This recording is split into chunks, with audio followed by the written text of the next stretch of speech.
ബഹുജന മാധ്യമങ്ങളുടെ ധർമ്മങ്ങൾ അഥവാ ഫങ്ഷൻസ് ഓഫ് മാസ് മീഡിയ.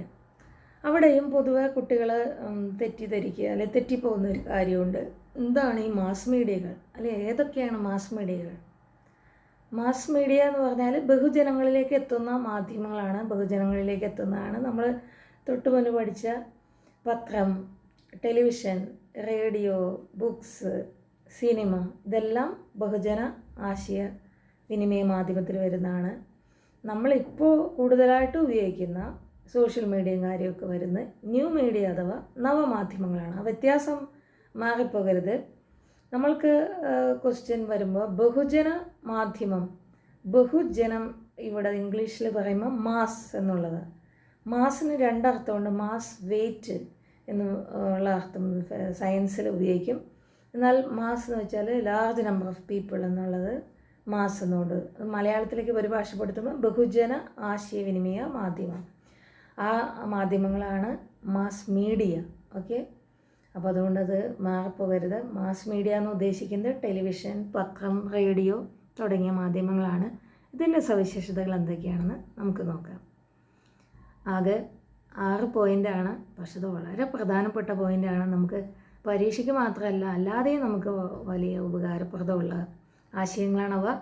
ഒന്നാമത്തേത് ഇൻഫോർമേഷൻ ആൻഡ് എഡ്യൂക്കേഷൻ.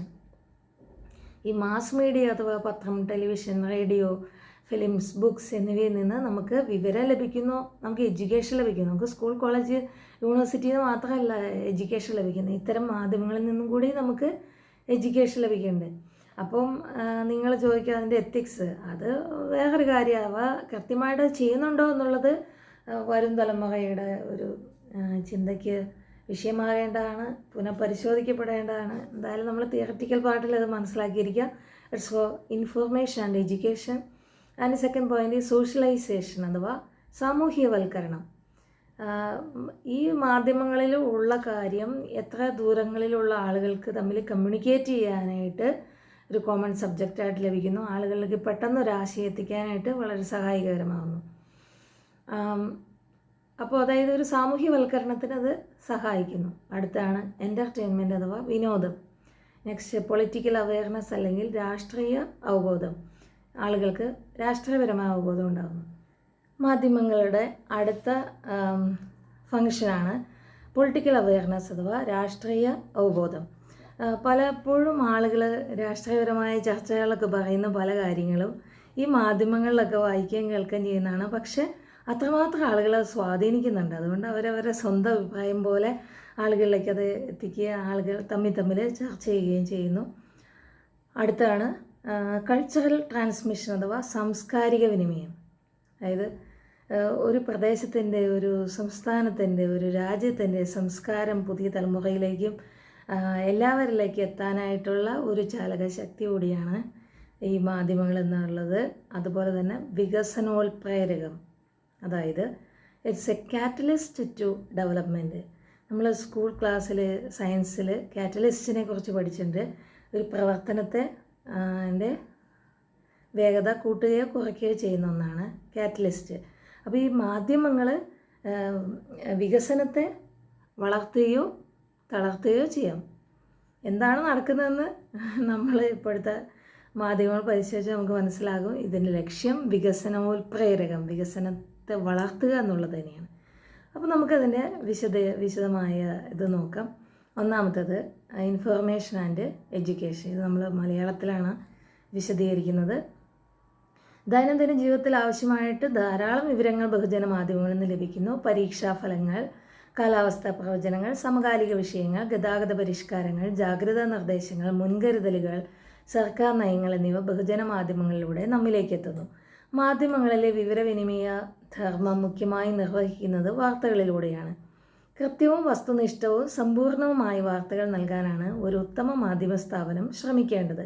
കാരണം പക്ഷപാതപരവും അപൂർണവുമായ വാർത്തകൾ വായനക്കാരെ, പ്രേക്ഷകരെ മാധ്യമങ്ങളിൽ നിന്ന് അകറ്റാനായിട്ട് കാരണമാകും. ബഹുജന മാധ്യമങ്ങൾ ബഹുജന ബോധനോപാധികൾ കൂടിയാണ്. വ്യക്തമായ ലക്ഷ്യത്തോടെയുള്ള സംഘടിത വിവരവിനിമയമാണ് ബോധനം. നമ്മുടെ സമൂഹത്തിൽ ഉപചാര വിദ്യാഭ്യാസത്തിൻ്റെ പ്രാഥമിക സ്രോതസ്സുകളാണ് വിദ്യാലയങ്ങളും കലാലയങ്ങളും. ഔപചാരിക വിദ്യാഭ്യാസത്തിന് ശേഷം ജീവിതകാലം മുഴുവൻ നീണ്ടു നിൽക്കുന്ന വിദ്യാഭ്യാസം സാധ്യമാകുന്നത് മാധ്യമങ്ങളിലൂടെയാണ്. വൈവിധ്യമാർന്ന വിഷയങ്ങളെ സംബന്ധിച്ച് പൊതുവിവരങ്ങൾ ചെലവ് കുറഞ്ഞ മാർഗത്തിൽ വിനിമയം ചെയ്യുവാൻ അവയ്ക്ക് സാധിക്കും. വാർത്താധിഷ്ഠിത ഉള്ളടക്കങ്ങളായ റിപ്പോർട്ടുകൾ, ഫീച്ചറുകൾ, ചിത്രങ്ങൾ, കാർട്ടൂണുകൾ, മുഖപ്രസംഗങ്ങൾ എന്നിവയും വാർത്തേതര ഉള്ളടക്കങ്ങളായ പരസ്യങ്ങളും നമുക്ക് ചുറ്റുമുള്ള പുത്തൻ അറിവുകളും പ്രദാനം ചെയ്യുന്നു. വിദ്യാഭ്യാസ പരിപാടികളുടെ പ്രചാരണം, പ്രത്യേക വിദ്യാഭ്യാസ സപ്ലിമെൻറ്റുകൾ പ്രസിദ്ധീകരിക്കുക, ഉന്നത വിദ്യാഭ്യാസം നേടാൻ പ്രോത്സാഹിപ്പിക്കുക തുടങ്ങിയ പ്രവർത്തനങ്ങളിലൂടെ ഔപചാരിക വിദ്യാഭ്യാസത്തിനും മാധ്യമങ്ങൾ പിന്തുണ നൽകുന്നു. വിവിധ മലയാള പത്രങ്ങൾ പ്രസിദ്ധീകരിക്കുന്ന വിദ്യാഭ്യാസ സപ്ലിമെൻറ്റുകളും വിദ്യാഭ്യാസ പരിപാടികൾ സംപ്രേഷണം ചെയ്യുന്ന ടെലിവിഷൻ, റേഡിയോ നിലയങ്ങളും ബഹുജന സമ്പർക്ക മാധ്യമങ്ങളുടെ വിദ്യാഭ്യാസ സേവനങ്ങൾക്ക് ഉദാഹരണമാണ്. ഇതിൻ്റെ കൂട്ടത്തിൽ തന്നെ നമുക്ക് ചില വിദ്യാഭ്യാസ സപ്ലിമെൻറ്റുകൾ പരിചയപ്പെടാം. അടുത്ത കാലത്തായി കേരളത്തിലെ ബഹുജന മാധ്യമങ്ങൾ വിദ്യാലയങ്ങളിലെ കുട്ടികൾക്കായി വിദ്യാഭ്യാസ സപ്ലിമെൻറ്റുകൾ പുറത്തിറക്കി നമ്മുടെ വിദ്യാഭ്യാസ വ്യവസ്ഥയിൽ നേരിട്ട് പങ്കാളിത്തം വഹിക്കുന്നുണ്ട്. ദ ഹിന്ദു പത്രത്തിൻ്റെ എഡ്യൂക്കേഷൻ പ്ലസ്, മലയാള മനോരമയുടെ പഠിപ്പുര, മാതൃഭൂമിയുടെ കുട്ടിക്കോവും കുട്ടി.com, മാധ്യമത്തിൻ്റെ വെളിച്ചം, ദേശാഭിമാനിയുടെ അക്ഷരമുറ്റ് എന്നിവ ഉദാഹരണങ്ങളാണ്. ഇതുകൂടാതെ എണ്ണമറ്റ വിദ്യാഭ്യാസ ചാനലുകൾ നമുക്കുണ്ട്. ITS സ്കൂൾ പദ്ധതിയുടെ ഭാഗമായ വിക്ടേഴ്സ് ചാനൽ, UGCയുടെ എഡ്യൂക്കേഷണൽ കമ്മ്യൂണിക്കേഷൻ കൺസോർഷ്യത്തിൻ്റെ വ്യാസ് ചാനൽ, ദൂരദർശൻ്റെ ഗ്യാൻ ദർശൻ എന്നിവ അത്തരം ശ്രമങ്ങളുടെ ഭാഗമാണ്. ഇന്ദിരാഗാന്ധി നാഷണൽ ഓപ്പൺ യൂണിവേഴ്സിറ്റി അഥവാ IGNOയുടെ വിദ്യാഭ്യാസ റേഡിയോ ചാനലാണ് ഗ്യാൻവാണി. ഇനി അടുത്ത ഫംഗ്ഷൻ സോഷ്യലൈസേഷൻ അഥവാ സാമൂഹ്യവൽക്കരണം. ബഹുജന മാധ്യമങ്ങൾ സാമൂഹ്യവൽക്കരണത്തിൻ്റെ ഒരു ഏജൻസിയായി വർത്തിക്കുന്നു. സാംസ്കാരിക സമന്വയവും സാമുദായിക ഐക്യവും നിലനിർത്തുന്നതിന് വേണ്ടി ജനങ്ങളെ സമൂഹം എന്ന നിലയിൽ അനുഭവങ്ങളും പെരുമാറ്റച്ചട്ടങ്ങളും നൽകി ശാക്തീകരിക്കുന്നതിനെയാണ് സാമൂഹ്യവൽക്കരണം എന്ന് പറയുന്നത്. നമ്മുടെ സമൂഹത്തിലെ വിവിധ വിഭാഗങ്ങളുടെ സാംസ്കാരികവും സാമൂഹികവുമായ കാര്യങ്ങളെക്കുറിച്ച് നമുക്കറിയാൻ സാധിക്കുന്നത് ബഹുജന മാധ്യമങ്ങളിലൂടെയാണ്. ഇതിൻ്റെ അടിസ്ഥാനത്തിലാണ് വ്യക്തികൾ മറ്റുള്ളവരെ അംഗീകരിക്കുകയും പൊതുവായ മൂല്യങ്ങൾക്കനുസരിച്ച് പെരുമാറുകയും അതുവഴി ഐക്യമുള്ള ഒരു സമൂഹത്തെ സൃഷ്ടിക്കുകയും ചെയ്യുന്നത്. അടുത്ത ഫംഗ്ഷനാണ് എൻ്റർടൈൻമെൻറ്റ് അഥവാ വിനോദം. അതിജീവനത്തിൻ്റെ വ്യതകളിൽ നിന്ന് ഒരു മോചനം എന്ന നിലയിൽ ചില വിനോദ വിഷയങ്ങളും എല്ലാ മാധ്യമങ്ങളും നൽകുന്നു. വർത്തമാന പത്രങ്ങൾ കാർട്ടൂണുകൾ, ഹാസ്യനുറങ്ങുകൾ, പദപ്രശ്നങ്ങൾ, പ്രത്യേക വാരാന്ത്യ പതിപ്പുകൾ എന്നിവ പ്രസിദ്ധീകരിക്കുന്നു. ചെറുകഥകൾ, നോവലുകൾ, ആക്ഷേപഹാസ്യം, ഹാസ്യം തുടങ്ങി മാസികകളുടെ സിംഹഭാഗവും വായനക്കാരെ രസിപ്പിക്കുന്നതിന് വേണ്ടിയുള്ളതാണ്. സിനിമകളാണ് മറ്റൊരു വിനോദോപാധി. പ്രക്ഷേപണ മാധ്യമങ്ങളായ ടെലിവിഷൻ, റേഡിയോ എന്നിവ പ്രാഥമികമായി കായികം, സിനിമ, പരമ്പരകൾ, സംഗീതം, നൃത്തം, ഹാസ്യം, അനിമേഷൻ, ഫാഷൻ ഷോ എന്നിവയെ അടിസ്ഥാനമാക്കിയുള്ള പരിപാടികളിലൂടെയാണ് വിനോദം നൽകുന്നത്. ഇന്ന് ചലച്ചിത്ര കമ്പനികൾ, സംഗീത കമ്പനികൾ, നാടക സമിതികൾ, വീഡിയോ ഗെയിം നിർമ്മാതാക്കൾ എന്നിങ്ങനെ വിനോദം വലിയൊരു വ്യവസായമായി വളർന്നിട്ടുണ്ട്. അടുത്താണ് പൊളിറ്റിക്കൽ അവയർനെസ് അഥവാ രാഷ്ട്രീയ അവബോധനം. നാം ബഹുജന മാധ്യമങ്ങളെ വിശകലനം ചെയ്യുമ്പോൾ ടെലിവിഷനായാലും പത്രങ്ങളായാലും വാർത്ത മുഖ്യമായി നമ്മുടെ സമൂഹത്തിലെ രാഷ്ട്രീയത്തെ കേന്ദ്രീകരിച്ചാണ്. ടെലിവിഷനിലെ പാനൽ ചർച്ചകളിൽ മികച്ച ജീവിത സാഹചര്യം ഉണ്ടാകുന്നതിന് വേണ്ടി നമ്മുടെ നേതാക്കന്മാർ ഉദ്യോഗസ്ഥരെയും രാഷ്ട്രീയ നേതാക്കളെയും ഒക്കെ വിമർശിക്കുന്നത് നാം ദിവസേന കാണാറുണ്ട്. മാധ്യമപ്രവർത്തകർ അഴിമതി തുറന്നു കാട്ടുകയും വികസന പ്രവർത്തനങ്ങളെ ഉയർത്തിക്കാട്ടുകയും രാഷ്ട്രീയ പ്രവർത്തനങ്ങളെ അതിനെ മികവ് നോക്കി വാഴ്ത്തുകയും ഒക്കെ ചെയ്യുന്നുണ്ട്. യഥാർത്ഥത്തിൽ മാധ്യമങ്ങളുടെ ഇത്തരം പ്രവർത്തികളാണ് ജനാധിപത്യത്തെ ഊർജ്ജസ്വലമാക്കുന്നത്. അങ്ങനെ മാധ്യമങ്ങൾ നമ്മുടെ രാഷ്ട്രീയ സംവിധാനത്തിൻ്റെ കാര്യക്രമം നിശ്ചയിക്കുന്നതിലും നയരൂപവൽക്കരണത്തിലും വിവിധ വിഷയങ്ങളിൽ പൊതുജനാഭിപ്രായം രൂപവൽക്കരിക്കുന്നതിലും മുഖ്യ പങ്കുവഹിക്കുന്നു. ഇതിനെയാണ് ലക്ഷ്യനിർണ്ണയം എന്ന് പറയുന്നത്. മാധ്യമങ്ങൾ ഇത് ചെയ്യുന്നത് ചില പ്രശ്നങ്ങൾ ഉയർത്തിയും മറ്റു ചിലതിനെ ഒഴിവാക്കിയുമാണ്. നിക്ഷിപ്ത താൽപ്പര്യങ്ങൾക്കായി വ്യവസായ പ്രമുഖരും മതജാതി മേധാവികളും രാഷ്ട്രീയ നേതാക്കളും മാധ്യമങ്ങളുടെ ലക്ഷ്യനിർണ്ണയത്തെ ദുർവിനിയോഗം ചെയ്തിട്ടുള്ള ഉദാഹരണങ്ങളുണ്ട്. സമൂഹത്തിലെ തെറ്റായ പ്രവണതകൾക്കെതിരെയും നിയമലംഘനങ്ങൾക്കെതിരെയും മാധ്യമങ്ങൾ സദാ ജാഗരൂകരാണ്. ജനാധിപത്യ സമൂഹത്തിൽ മാധ്യമങ്ങൾ കാവൽ നായ അഥവാ വാച്ച് ഡോഗ് ആയി അറിയപ്പെടുന്നു.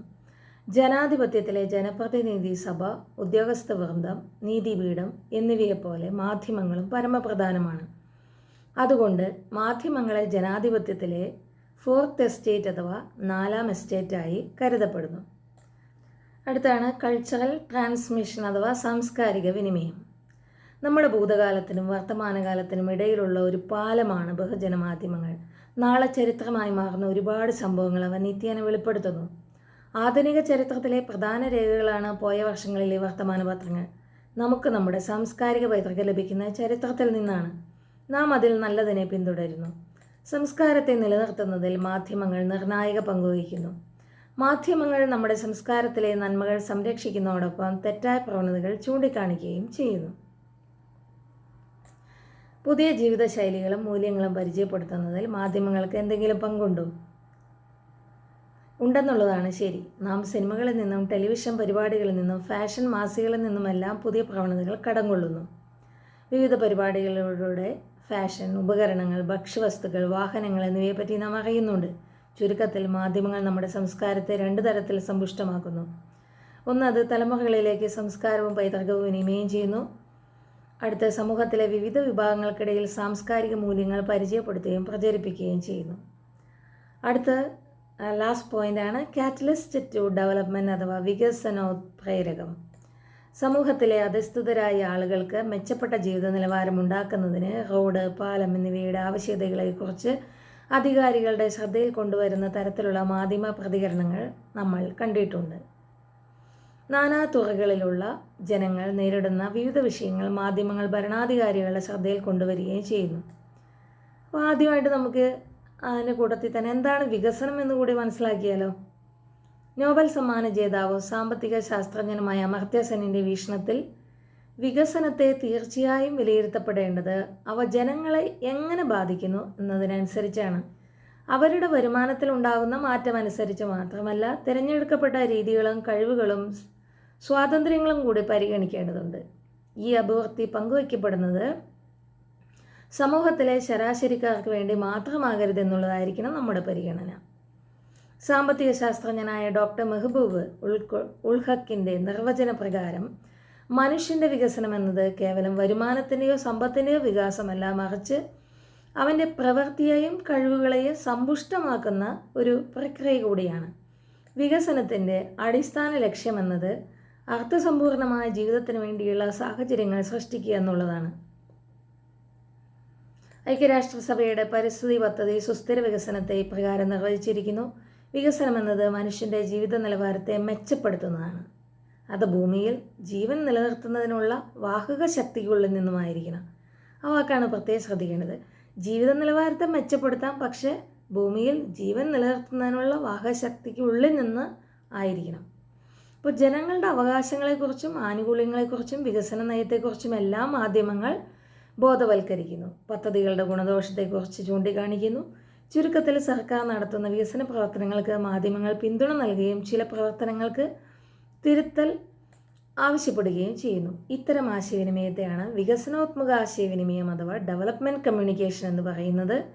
ആശയവിനിമയ പഠനത്തിലും ഗവേഷണത്തിലും ഇതൊരു സുപ്രധാന മേഖലയാണ്. കൂടുതലും വികസിത രാജ്യങ്ങളിൽ അല്ലെങ്കിൽ വികസ്വര രാജ്യങ്ങളിൽ മാധ്യമങ്ങൾ കൂടുതലായിട്ടും ഈ ഡെവലപ്മെൻറ്റ് ബേസ്ഡ് ആയിട്ടുള്ള വാർത്തകളാണ് മുൻതൂക്കം കൊടുക്കുന്നത്. അങ്ങനെയാണ് വേണ്ടതും. വികസിത രാജ്യങ്ങളിൽ വികസനത്തിൻ്റെ വാർത്തകൾ അധികം വേണ്ടി വരില്ലല്ലോ. അവർ കുറച്ചൊരു എൻ്റർടൈൻമെൻ്റ് ഒക്കെ ആയിട്ടുള്ള വാർത്തകൾക്കായിരിക്കും കൂടുതൽ ശ്രദ്ധ കൊടുക്കുക. നമുക്കൊന്നുകൂടി സമ്മറൈസ് ചെയ്യാം. മാസ് മീഡിയ, നമ്മൾ പറഞ്ഞു മാസ് മീഡിയ എന്ന് വെച്ചാൽ പത്രം, ടെലിവിഷൻ, റേഡിയോ തുടങ്ങിയ മാധ്യമങ്ങളാണ്. പുസ്തകം, സിനിമയൊക്കെ ഉണ്ട്. അപ്പോൾ ഇതിൻ്റെ ഫങ്ഷൻസാണ് നമ്മൾ പഠിക്കുന്നത്. ഇതിനകത്ത് നമ്മൾ 6 പോയിൻ്റാണ് പഠിക്കുന്നത്. First one is information and education, second is socialisation, third one is entertainment, fourth one is political awareness, next is cultural transmission and the last is catalyst to development. Okay, അതായത് information and education, socialisation, entertainment, political awareness, cultural transmission and catalyst to development. Okay, ഇത്രയും point അത് മാർക്കിൻ്റെ രീതി അനുസരിച്ച് develop ചെയ്ത് എഴുതണം. ചെറിയ ചോദ്യമാണെങ്കിൽ points മാത്രമായിട്ട് എഴുതുക. ഒരു പാർട്ടും കൂടിയാണ് നമുക്ക് പഠിക്കാനുള്ളത്. ഇത് പരീക്ഷയ്ക്ക് വേണ്ടി മാത്രമല്ല, നമുക്ക് എപ്പോഴും അത് മനസ്സിലാക്കിയിരിക്കേണ്ട ഒരു കാര്യമാണ്. ലിറ്ററസി എന്നുള്ള വാക്ക് നമ്മൾ വർഷങ്ങളായിട്ട് പലയിടത്തും ഉപയോഗിക്കുന്നതാണ്. ലിറ്ററസി എന്നുള്ളത് സാക്ഷരത, അത് വളരെ ഈസി ആയിട്ട് മനസ്സിലാവുന്നതാണ്. പക്ഷേ മീഡിയ ലിറ്ററസി എന്ന് പറയുമ്പോഴേക്കും അതിൻ്റെ കൃത്യമായ അർത്ഥത്തിൽ നമ്മൾ മനസ്സിലാക്കണം. മീഡിയ ലിറ്ററസി എന്ന് പറഞ്ഞാൽ മാധ്യമ സാക്ഷരത.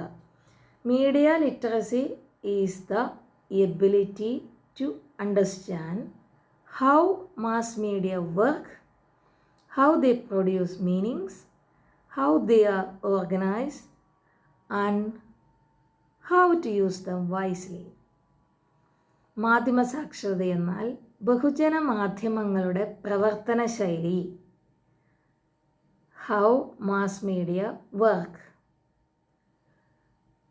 how they produce meanings, അവയുടെ അർത്ഥനിർമ്മിതി, ഹൗ ദേ ആർ ഓർഗനൈസ്ഡ്, സംഘാടനം, വാർത്തകൾ എങ്ങനെയാണത് ഓർഗനൈസ് ചെയ്തിരിക്കുന്നത്, and how to use them wisely, ബുദ്ധിപരമായി അവയെ എങ്ങനെ ഉപയോഗിക്കാം.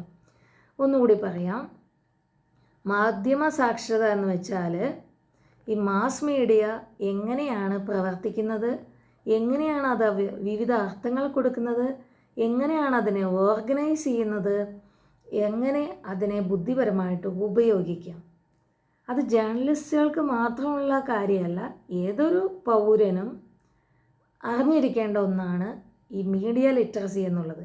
മീഡിയ ലിറ്ററസിയിലൂടെ നമ്മൾക്ക് ഇത് മാധ്യമങ്ങൾ എങ്ങനെയാണ് പ്രവർത്തിക്കുന്നത്, ഇവ എങ്ങനെയാണ് വിവിധ അർത്ഥങ്ങൾ ഉണ്ടാക്കുന്നത്, എങ്ങനെയാണ് ഇത് ഓർഗനൈസ് ചെയ്യുന്നത്, എങ്ങനെ ഇതിനെ ബുദ്ധിപരമായിട്ട് ഉപയോഗിക്കാം എന്നിവ മനസ്സിലാക്കാനുള്ള കഴിവാണ്. The goal of media literacy is to develop a literate person who is able to read, analyse and evaluate communication in a variety of media. വ്യത്യസ്ത തരം മാധ്യമങ്ങളിൽ കമ്മ്യൂണിക്കേഷനെ വായിക്കുകയും വിലയിരുത്തുകയും അപഗ്രഥിക്കുകയും ചെയ്യുക എന്നുള്ളതാണ്. മാധ്യമ സാക്ഷരതയുടെ ലക്ഷ്യം എന്തെന്നാൽ സാക്ഷരതയുള്ള ഒരാളെ, എന്നുവെച്ചാൽ അയാൾക്ക് വായിക്കാനും എഴുതാനും അറിയാം, ആ ആൾ വായിക്കാനും എഴുതാനും അറിയാവുന്ന ആൾ മാധ്യമ സാക്ഷരതയുള്ള ആളാവുന്നില്ല. മാധ്യമ സാക്ഷരത വരണമെങ്കിൽ വിവിധ മാധ്യമങ്ങളിലുള്ള ആശയങ്ങൾ വായിക്കാനും വിശകലനം ചെയ്യാനും വിലയിരുത്താനും പ്രാപ്തനാക്കുക എന്നുള്ളതാണ്. അപ്പോൾ അതിൻ്റെ ഡീറ്റെയിൽസ് നമുക്ക് നോക്കാം. ഒന്നാമത്തേത്, മാധ്യമങ്ങളെ ബുദ്ധിപരമായും ഫലപ്രദമായും ഉപയോഗിക്കാൻ പഠിക്കുക. Learning to use media wisely and effectively. ബുദ്ധിപരമായിട്ട് ഫലപ്രദമായിട്ട്. അടുത്ത, വിമർശനാത്മകമായി മാധ്യമ സന്ദേശങ്ങൾ വിലയിരുത്തുക. മാധ്യമങ്ങൾ പറയുന്ന എല്ലാം നല്ലതാണ്, എല്ലാം അനുമോദിക്കപ്പെടേണ്ട എന്നല്ല, അതിനെ ക്രിറ്റിക്കൽ തിങ്കിങ്ങോടുകൂടി, engaging in critical thinking while evaluating media messages. വിമർശനാത്മകമായിട്ട് അതിനെ കാണണം. അടുത്താണ്, വ്യത്യസ്ത ഉറവിടങ്ങളിൽ നിന്നുള്ള വിവരങ്ങളുടെ വിശ്വാസ്യത ഉറപ്പുവരുത്തൽ. Evaluating the credibility of information from various resources അല്ലെങ്കിൽ വേരിയസ് സോഴ്സസ്.